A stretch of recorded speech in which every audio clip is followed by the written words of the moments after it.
चित्रण। द्विविमीय आकृति एक तल या कागज पर खींची जा सकने वाली आकृतियाँ जिनकी केवल लंबाई व चौड़ाई होती है। जैसे ये आकृति है, ये तो है द्विविमीय, लेकिन ये कागज पे हम जो बना सकते हैं ना, वो द्विविमीय आकृति होती है, जैसे वृत्त, आयत, वर्ग आदि। त्रिविमीय आकृति जिन वस्तुओं की लंबाई, चौड़ाई व ऊंचाई होती है त्रिविमीय आकृतियाँ कहलाती हैं। जैसे कि किताब है, इसमें ये लंबाई है, ये चौड़ाई है और ये ऊंचाई है, तो जिसमें लंबाई, चौड़ाई और ऊंचाई होती है, इस आकृति को कहते हैं त्रिविमीय आकृति। फलक, किनारे और शीर्ष, इसमें फलक होते हैं 1, 2, 3, 4, 5, 6 फलक होते हैं, और ये किनारे होते हैं 1, 2, 3, 4, 5, 6, 7, नीचे 8 कितने हो गए? 8 हो गए इसके किनारे। और शीर्ष 1, 2, 3, 4, 5, 6, 7, 8, किनारे होंगे 12, 4 इधर और 4 इधर, 8, 9, 10, 11, 12 किनारे, 8 शीर्ष, और फलक कितनी? 6। फलक कितनी? 6। किनारे कितने? 8 और किनारे बेटा 12। किनारे कितने? 12। शीर्ष है 8, 1, 2, 3, 4, 5, 6, 7, 8। ठीक है, चलिए। जैसे कि हमें दी हुई है आकृति, ये शीर्ष होता है, ये कोना, ये कोना, ये कोना, ये कोना। किनारे होते ये साइड वाला, ये साइड वाला, ये साइड वाला और ये साइड वाला। फलक होती है ये पूरा हिस्सा, ये ऊपर का, ये साइड का। ठीक है, तो घनाभ के 8 कोने, शीर्ष इंग्लिश में बोलते हैं वर्टाइज कहलाते हैं।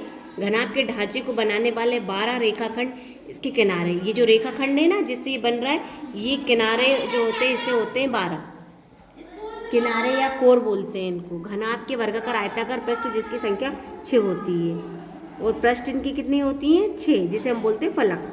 3D आकृति बनाने के लिए जाल देखें और समझें। एक गत्ते का बॉक्स लीजिए, इसको कुछ किनारे के अनुदिश काटकर सपाट बना लीजिए। अब आपके पास इस बक्से का जाल है।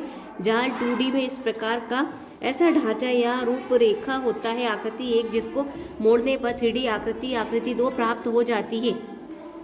ये है, फिर इसको मोड़ा, फिर इस तरह से बक्सा बन गया। जालों को उपयुक्त ठोसों से मिलान कीजिए।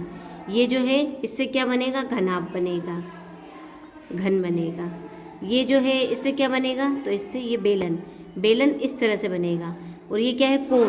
कोन, ये नीचे वाला गोला, और ये इसके फलक तीनों। ये क्या है? ये प्रिज्म है, ये इस तरह से बनता है। इसमें एक चौकोर आकृति होती है और 4 त्रिभुज आकृति। पर ठोसों को खींचना, त्रियक व अनियमित चित्र। ठोस का त्रियक या अनियमित चित्र खींचने के लिए एक वर्गांकित, रेखांकित या बिंदुकित कागज लिया जाता है, जिसमें 4x4x4 का एक त्रियक चित्र खींचने का प्रयत्न करते हैं, अर्थात एक ऐसा घन जिसका प्रत्येक किनारा 4 इकाई का हो। ये है, हम इसमें ये बना रहे हैं। ये क्या बनाया हमने? घन बनाया है। यहाँ हम देखते हैं सामने के फलक और उसके सम्मुख फलक के माप समान है। आमने सामने वाले फलक समान होते हैं। घन के किनारे जो बराबर होते हैं चित्र में भी बराबर प्रतीत होते हैं, यद्यपि इनको बराबर नहीं लिया जाता। हालांकि ये बराबर नहीं है, लेकिन इसमें बराबर प्रतीत होते हैं। समदूरिक बिंदु शीट देखिए, आपकी पाठ्य पुस्तक के अंत में यह शीट दी गई है। आइए 5x3x3 विमाओं वाले घनाभ समदूरिक चित्र खींचते हैं। ये हमें डिब्बा दिया था जिससे हमने ये आकृति बनाई है। इसको जोड़ के बिंदुकित के बीच में रेखांकित करके हमने ये आकृति बनाई है। सामने वाला फलक दर्शाने के लिए 5x3 का माप का एक आयत खींचते हैं। हमने यहाँ पे ये आयत खींचा था 5x3 का, और उससे हमने ये घन बनाया। आयत के चारों कोनों में 3 सेंटीमीटर वाले रेखाखंड खींचे। ये इसके चारों तरफ ये 3 और ये 3 खींचे। हमने सुमेलित कोनों को उपयुक्त रेखाखंडों से मिलाया और सारे को हमने आपस में मिला दिया। अब हम अपनी गणित की पाठ्य पुस्तक 13 ठोस आकारों का चित्रण पर कार्य करेंगे, साथ ही कुछ और प्रश्नों के अभ्यास करेंगे। ये हम देखते हैं ऑब्जेक्टिव क्वेश्चन है। पहला है, त्रिविमीय आकार की वस्तुओं में विमाएँ होती हैं, तो 3 विमाएँ होती हैं, लंबाई, चौड़ाई और ऊंचाई। दिए गए जाल से बनने वाली आकृति कौन सी है? इससे बनेगा शंकु। यदि किसी गोले को ऊर्ध्वाधर काटे तो प्रत्येक भाग में कितने फलक होंगे? 2। दिए गए पासे से जाल में प्रश्न चिन्ह के स्थान पर आने वाली संख्या क्या होगी? 1। यहाँ 1 आएगा। 1 2 3 4 5 6। दिए गए पिरामिड में फलकों की संख्या होगी 9। फलक कितने होंगे इसके? 9। 3 गुणा 3 गुणा 3 विमाओं वाले दो घनों को परस्पर सटाकर रखा जाए तो परिणामी घनाभ की विमाएं क्या होगी? दो घन को जब सटा के रखते हैं तो ये था और एक ये था, तो इसमें लंबाई कितनी थी? 3, और ये भी 3 जुड़ गई तो 3 और 3 6 हो गई। तो दो को जब हम सटा के रखेंगे तो उसकी लंबाई होगी 6 सेंटीमीटर, चौड़ाई होगी 3 सेंटीमीटर और ये ऊंचाई होगी 3 सेंटीमीटर। घन, बेलन, शंकु एवं वृत्ताकार आधार वाले पिरामिड के जाल बनाइए। हमें आधार उनका बताना है। तो ये आधार है, ये शंकु पिरामिड का चित्र है, ये घन का चित्र है और ये बेलन का चित्र है। अगला प्रश्न, जब आप निम्न ठोसों को क्षैतिज रूप से काटते हैं तो काटे गए भाग की सतह किस आकार की दिखाई देगी? गेंद। जो गेंद होती है वो वृत्ताकार दिखाई देती है। एक बेलनाकार पाइप, जो बेलनाकार पाइप होता है वो वृत्ताकार दिखाई देगा। अगला प्रश्न है, 1 सेंटीमीटर किनारों वाले 3 घनों को परस्पर सटाकर रखते हुए एक घनाभ बनाया जाता है। इस घनाभ का एक तिर्यक चित्र बनाने का प्रयास कीजिए और बताइए कि इसकी लंबाई, चौड़ाई और ऊंचाई क्या होगी। 1 सेंटीमीटर वाला बोला है तो 1 सेंटीमीटर 1 सेंटीमीटर 1 सेंटीमीटर, 3 को हमने जोड़ दिया तो लंबाई हो गई 3 सेंटीमीटर, चौड़ाई हो जाएगी उसकी 1 सेंटीमीटर और उसकी ऊँचाई हो जाएगी 1 सेंटीमीटर। लंबाई 3, चौड़ाई उसकी 3, लंबाई 3, चौड़ाई 1 और ऊंचाई भी 1। प्रश्न 10, कोई 3 त्रिविमीय आकृतियों के चित्र बनाकर उनकी विमाओं को नामांकित कीजिए। ये हमने क्या बनाया है? घन बनाया है। इसको हमने जोड़ दिया।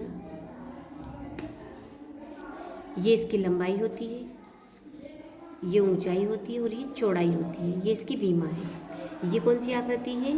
तो ये है बेलन। ये क्या है? घन।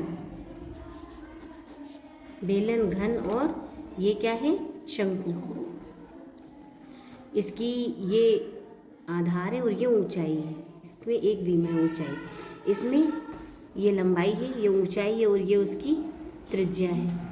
अगला प्रश्न, किसी घनाभ की विमाएं 5 सेंटीमीटर, 3 सेंटीमीटर, 2 सेंटीमीटर है। इस घनाभ का समदूरिक चित्र बनाइए। तो ये लंबाई, ये पूरी लंबाई, ये चौड़ाई और ये ऊंचाई। अगला प्रश्न है, नीचे कुछ चित्र दिए गए, प्रत्येक घनों की संख्या ज्ञात करके लिखिए। इसमें कितने घन हैं? तो 1 2 3 4, ये 4 थे तो 4 लिख दिया। 1 2 3, 3 चौड़ाई थी तो 3 लिख दिया। ऊंचाई कितनी है? 1 2 2 है तो 2 का गुणा कर दिया। तीनों का गुणा करने पे आया 12, 12 दूनी 24। इसमें घनों की संख्या कितनी हो गई? 24। अब इसमें बताना है तो 1 2 3 और ये 4, ये 4। इसमें कितनी है? तो 5, 1 2, ये 3, इसके पीछे एक और होगा 4 और ऊपर एक 5, तो ये 5 आ गई। दी गई ठोस आकृतियाँ ऊपर से, सामने से और पार्श्व से देखने पर कैसी दिखाई देती हैं? चित्र बनाइए। ये सामने, ये ऊपर, ये पार्श्व, ऊपर, सामने और पार्श्व। ऊपर का हिस्सा इस तरह से दिखेगा 1 2 3, और ये पार्श्व वाला हिस्सा है 1 2, सामने से इस तरह से दिखाई देगा। ये दूसरा चित्र है, सामने से, ये ऊपर से और ये पार्श्व से।